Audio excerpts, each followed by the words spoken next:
Ramën e krijuar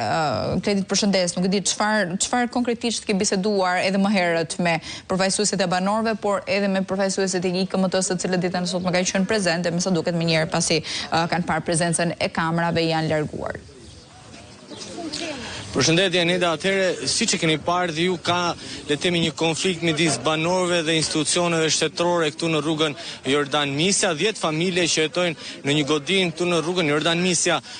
po urdhërohen dhe po tentohet që të nxirren nga banesa sipas pretendimeve të institucioneve shtetërore të bashkisë dhe të IMT-s. Kjo godinë është privatizuar nga ish-pronarë, ndërkohë që banorët pretendojnë që me një vendim qeverie të vitit 2013 këto prona i takojnë pikërisht banorëve dhe pikërisht ditën e djeshme ka ardhur një lajmërim që sot atyre do t'i ndërprehet energjia elektrike, ndërkohë që disa ditë më parë janë ndryshuar emrat e kontratave të 10 familjeve dhe të 10 kontratat janë vendosur në një emër të një personi të vetëm, i cili paktën pretendohet se është një nga trashëgimtarët ku është prona në fjalë, ku është ngritur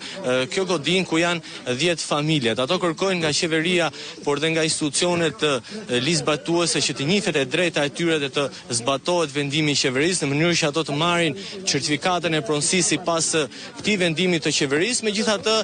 punojësit e OSHE-s, por dhe punojësit e IKMT-s dhe IMT-s kanë mbërritur ditën e sotme për momentin teksa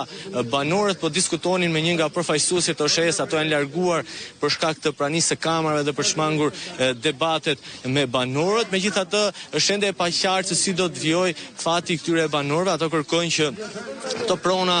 të mbesin në pronësi të tyre dhe aluizmi, por dhe kadastra të jap atyre certifikatën e pronësisë për të bërë të mundur që të jetojnë këtu, pasi ato shprehen se janë këtu prej 24 apo 25 vitesh dhe gjitha kontratat e ujit pishëm, por dhe energjisë elektrike kanë qenë në emër të tyre dhe ato janë qytetarë të cilët kanë respektuar ligjet e vendit dhe kanë paguar në mënyrë korrekte energjinë elektrike, por dhe ujin e pishëm siç e kërkon edhe ligji dhe shteti shqiptar. Megjithatë,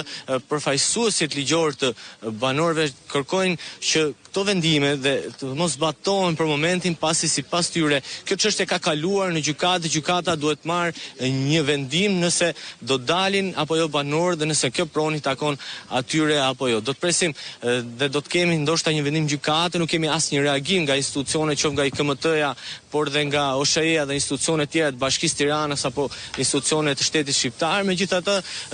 paktën përfaqësuesit ligjor të këtyre banorëve që i kam këtu pranë pretendojnë që këto vendime janë të palishme dhe pak ngrihen dyshimet se këtu po bëhet gjithë kjo lëvizje për të nxjerrë banorët nga banesa dhe më pas për të ndërtuar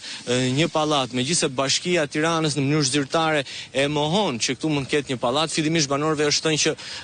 ky pallat do të shembet për shkak se do të kalojë një rrugë, megjithëse rruga është disa metra më tutje dhe i bie që të kemi një rrugë paralele, është rruga e cila të lidh me urën e Paskuqanit dhe të kalon tashmë në Unazën e Madhe të Tiranës, por me sa duket institucionet nuk kanë asnjë përgjigje se si janë ndryshuar të paktën kontratat e ujit dhe dritave të këtyre banorëve në emër të një personi të vetëm, paktën nga ulumtime dhe të përfaqësuesve ligjor të banorëve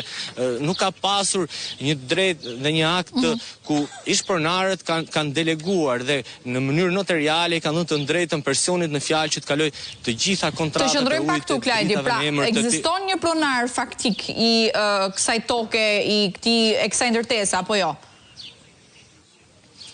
Tani ne paktën pretendohet nga disa persona, nga disa ish-pronarë të cilët janë pronarë të kësaj toke. Dhe ato pretendojnë që në vitin 2009 kanë kryer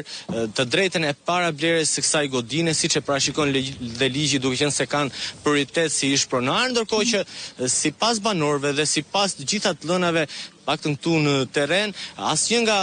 të gjithë ish-pronarët nuk kanë ardhur që të marrin godinën në dorëzim nga viti 2009 dhe deri ditën e sotme që flasin. Ndërkohë, në vitin 2013 qeveria Berisha ka nxjerrë një VKM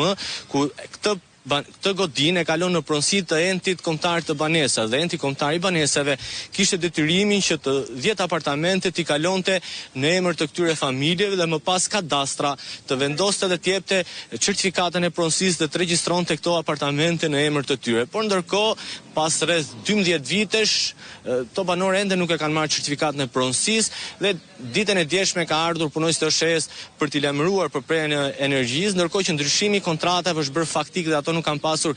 asnjë dieni. Dhe vetë banorët së bashku me përfaqësuesit ligjor e kanë çuar të çështje në gjykatë për të marrë një vendim. Megjithatë, ende nuk është e qartë nëse do të veprojnë institucionet, paktën IKMT-ja dhe IMT-ja për të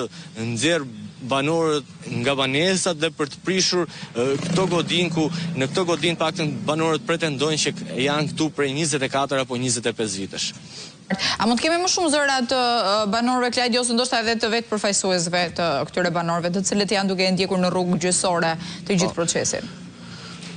Unë kam këtu pranë me zonjën Ngrinci, e cila mund të jap më shumë detajet paktën në aspektin ligjor, duke qenë se është nga përfaqësuesit ligjor të banorëve.